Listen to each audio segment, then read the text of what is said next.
Oh boy. So I should probably quickly mention that, like, I watched the new Marvel show, Miss Marvel, like, the first episode came out. Yeah, surprisingly pretty good. It's like, the first episode is, like, a pretty good, solid little, like, slice of life, you know, like, coming-of-age story about a super, like, awkward, dorky, like, you know, like, teenager trying to, like, go to a Comic-Con and her parents don't want her to go alone. And then she just randomly gets superpowers and, like, the tone shifts radically, and it's like, oh, I guess we're doing this now. It's, like, so weird, because I'm looking at it's like, they may have written, like, a dumb, awkward, like, hyperactive loser teenager character too well, because now it's like, alright, well, how are you gonna fight a supervillain like this? Like, some crap's gotta change. It's just that moment where it's like, you see her, like, costume, and it looks like shit. Cause it's like, oh, this is something that, like, a teenage girl put together in, like, her bedroom, like, with nothing. And it looks like just realistically grounded and loserish. And then she just, like, summons a big crystal, like, just energy hand to save someone. And it's the most, like, unfitting crap. It's, like, wild. So yeah, that's interesting. Like, people seem to like it so far, like, you know, like, a lot of people seem to be really into it so far, like, into the first episode.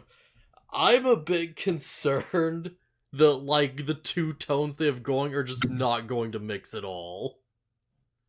So yeah, that should be interesting going forward. But yeah, it should be over. Just want to quickly mention that. No, if I have more to say, I might, like, bring it up later or something. Who knows?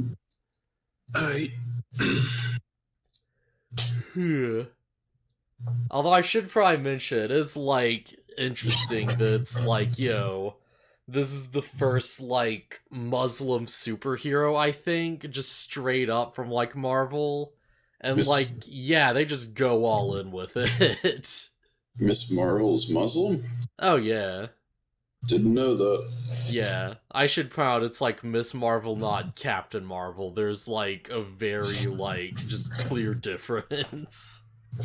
Two completely separate characters with, like, super similar names. I can't remember the last time I watched a Marvel movie. I stopped caring. Yeah. I know, this one was fun. Like, I feel like the two big things everyone's, like, latching on to is, number one, there's just a scene where her dad, like, offers to go to the Comic-Con with her, and he just shows up dressed as, like, the Hulk and, like, face paint and everything, and it's, like, just really endearing and adorable. And two is, like, they're doing a lot of weird, like, effects where it's like, yo, they're, like, making the background change and stuff, and doing little, like, you know, effects off to the side to, like, you know, kind of show off the main character's, like, hyperactive imagination and stuff. So, like, you know, she'll be, like, talking to someone, and, you know, she'll be, like, you know, imagining, like, superheroes in the background fighting or whatever, and, like, you know, this, like, obvious, like, you know, like, notebook drawn, like, style, where it's clear that it's not really happening. And there's a really neat scene where it's, like, they basically use that type of effect to, like, show a conversation through text messages without ever showing, like, you know, any of the actual, like, screens or anything. So it'll just be like, you know, someone, like, looking at the phone, and, you know, there's, like, a little nightlight that's projecting, like, stars on the ceiling. And, you know, there's, like, see you soon written, like, in the stars in the background. And it'll cut to someone else just, like, walking, and there's, like, you know, like, graffiti on the street that's, like, their response, and it cuts to a different shot, like, Just cool little things like that. And yeah, that was super neat. Like, super creatively done, you know, really interesting to look at. But yeah, I guess with that out of the way, should we get into Digimon? Yeah. I'm surprised you didn't ask me for a title. I kind of had one this time. I really should have asked you for a title. It's fine. I don't usually have one. It was just gonna be. I think it was gonna be. Gatsumon gets robbed. Let's see. You know what? Actually, I'll just like change it. I mean, the one you have is fine.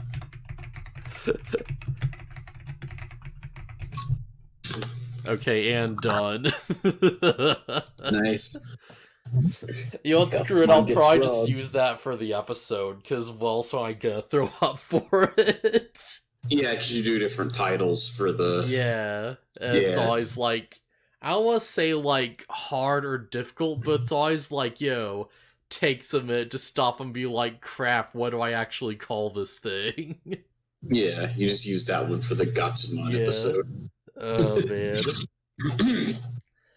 So yeah, epic Digimon Frontier episode 9. The one where Chakmon just turns evil for a bit, I guess. Yeah. Yeah, I was honestly really looking forward to this one, because it's like, okay, well yeah, of course you have the whole trope where it's like a character turns evil, and not they're like unrestrained, they have to be like a threat. So it's like, oh, it's like Chakmon going to suddenly become like the strongest and do a bunch of nutty bullcrap? And it's like, nah, not really. Nah, the only reason there's any threat at all is because the kids are like, no, we can't evolve, we might hurt him. Yeah, that part of the episode was weird, because it's like, okay, yeah, sure, you're not going to literally, like, just kill him or something, but also, like, don't you, like, get knocked out of your evolution state when you take damage or something? Yeah, even if they, even if they didn't, like, knock him out, they could have restrained him somehow. Yeah, like, like, maybe it'd be hard because he's, like, a weird shape-shifting snow Digimon, but, like, yeah, no. True. I feel like you could have at least tried to put him down and had, like, a cool scene with that or something, you know? Yeah. Yeah, it just kind of feels like, you know, like, really forced conflict to be like, oh, well, we're just not going to have anyone evolve, and we'll just keep running until we figure out a solution. And, I mean, that kind of goes out the window pretty quickly, because they very quickly kind of realize that the reason why... Excuse me, why is this not, like... What?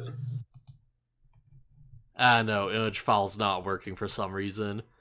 But yeah, they very quickly realize the reason why it's not working is because, like, freaking Tapermon, there it goes.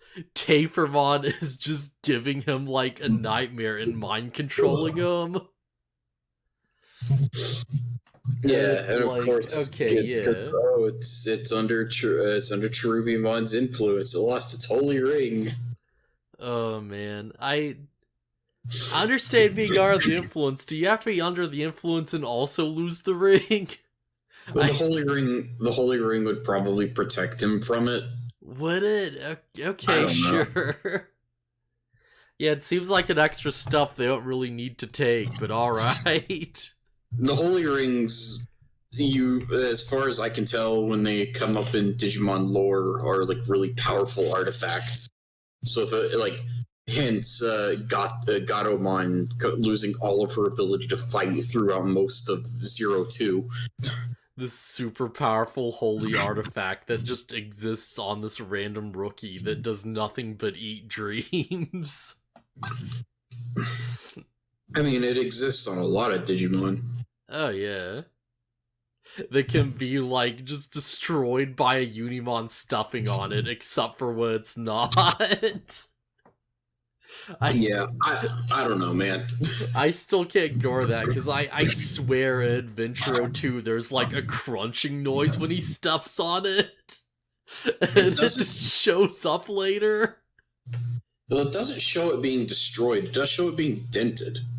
Yeah, like, I distinctly remember, I remember having this conversation too, like, I remember it, like, coming up, and it's like, oh, it sounds like it, like, cracks or something.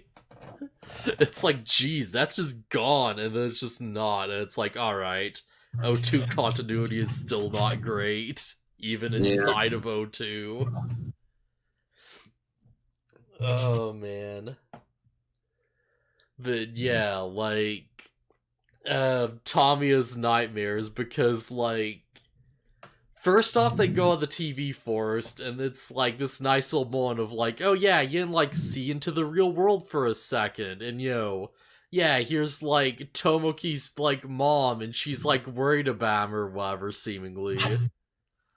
And it's just this nice little reminder. And Tomoki gets the nightmare, and he's, like, having visions of his mom and stuff, and he's like, oh no, everyone else is evil and they're coming to get me. I have to purify them with the ice of justice. He's a hero. He's a hero of justice. Yeah, he's gotta kill them all with his ice gun that he doesn't use. Yeah, because he's, like, I know you said this thing shoots snowballs. I have to wonder how hard those snowballs would hit. Because it's implied they would, like, do a lot of damage. I mean, I think it shoots snowballs? That's what my memory tells me? I would not be surprised. Like, I completely believe it. I'm not expecting this thing to shoot, like, like, exploding, like, missiles or something. I'm expecting it to freeze things and do ice gimmicks. Oh, man. Yeah, he just evolves and, like, just starts attacking. And he immediately just freezes the fire they have going. And it's just like, oh, well, that's just a dick move. Excuse me. What part of being a holy, like, symbol of justice or whatever means you gotta put out the fire, you prick? Yeah, I don't know what was up with that. I guess he's just like, oh, this will inconvenience my enemies. Oh, man. I guess before we get too deep into this, do you want to talk about how Junpei's, like, knowing magic tricks is somehow consistent? I mean, it's not really important. Yeah. I mean, that thing he does in the episode with the Digimon kindergarten, I guess, was supposed to be magic. And then we get this episode where he does the trick again. And they're like, oh, do more magic. And he's like, I don't know any more tricks. Yeah. Is that what was? Because I remember him saying something like, oh, yeah, I should do, like, any more tricks. And he's like, oh, but if you insist or whatever. No, I'm pretty sure he was like, he was like, oh, that's the only one I know. Oh, man. This is probably why I should have, like, watched this so soon after the last podcast. It's fine. I just watched it. That said, I'm not going to remember everything. Yeah, but yeah, basically the kids are tired. They make it to Forest Land, and they're almost to the Forest Terminal, but they need to take a break. Man, it feels crazy we're still not at the Forest Terminal yet. Like, I thought it'd just be, like, a few episodes away, but no, this is really, like, a legit journey they're taking to get there. Yeah, I appreciate that it's taking a bit. Yeah, it's like, all this is making me think is, like, man, when we get to Forest Terminal, stuff's gotta go down. Because this is a lot of build-up for this place. I would tell you if I remembered. Oh, that's not a great sign, but alright. To be fair, I don't remember a lot of specific episodes about this series. Yeah, that's fair. Oh, man. Heck, I didn't remember this episode existed until this week. Yeah, this is a cool scenario and, like, a cool location, but it seems like this episode's going to be very easily forgettable. It's like, oh yeah, Tomoki, like, has a nightmare and fights the group for a bit. And then, like, Wolfmon transforms and uses his big lightsaber to light up the forest so that, like, Agnimon can fight a dude. And then they save him. Yeah. This episode, it seems kind of pointless, but it does serve a purpose. And it's the episode where everybody learns to, like, fight alongside each other better. Oh yeah, 100%. Or This at is least, like, or at least yeah. Takuya Koji. Yeah, this is just like a really big episode for Koji being like, okay, yeah, teamwork, right? And, everyone else has their doubts and stuff, but, they go along with it, and, he's still gonna be a lone wolf and run off, but at least, now he's got that, like, step in the right direction, so, when eventually he does become more of a team player, it doesn't come out of nowhere. Like, it feels like he's learned a bit. Yeah. Also, there's a little bit where Junpei is like, oh, we agreed not to evolve, but they're evolving anyways. They're so selfish or whatever. And later he realizes, oh, they did it to stop the source, not to fight Tomoki. Yeah. Oh man, but yeah, they just beat him, and yeah, that's the episode. Oh wow, it's only been 16 minutes. Oh crap, we have nothing to talk about. I mean, just because, like, it doesn't have to be super long. Oh yeah, it's just The like, next episode, I'd want to, like, like, pay as much attention as possible to, like, stuff people might care about more from these episodes. yeah. Oh, I guess something worth potentially mentioning is that they assume that they've been here for about a month. Whether or not time functions more quickly or not in the digital world, we don't know. Yeah, it seems like, if nothing else, like, time doesn't seem like it's moving at, like, a near zero pace like it was in Adventure, right? Like, in Adventure, they spent, like, months in the digital world, and Tai, like, hops back, and it's only been, like, 5 seconds or some crap. Probably more like 5 minutes, but yeah. Yeah. I think there might have been an indication that time goes slower in the human world. And it's, Izumi sees her school, and she's like, whoa, the cherry blossoms are still happening. And she's, like, surprised to see that. Oh, yeah, that's a thing. Yeah, okay, so it probably does move a bit slower, but, like, we're not sure by how much. Yeah. It's gonna be really fun when we get that metric and can, like, map it out. Yeah. And if it's 1-to-1 time, then it's like, woof. They've been gone, and their family's probably been super worried about them for super long. Man, I'm curious, because I don't think this show's going to get back to the human world. I don't remember that happening. There's the one episode with Takuya. Yeah, like, I remember seeing, like, bits and pieces of it off and on, and, like, I remember the one episode you're talking about. But other than that, I don't remember them ever having, like, like, a full-on arc where we go back to the human world and it's a big deal or whatever. No, because I'm pretty sure that doesn't happen.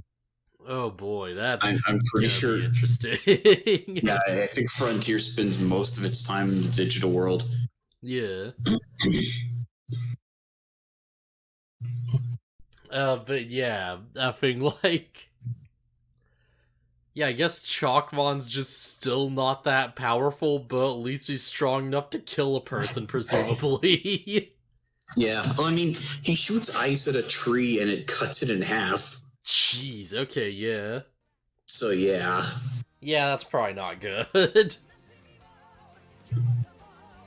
Yeah, I guess, and laugh anything else, like, is there anything else we really want to talk about with this episode?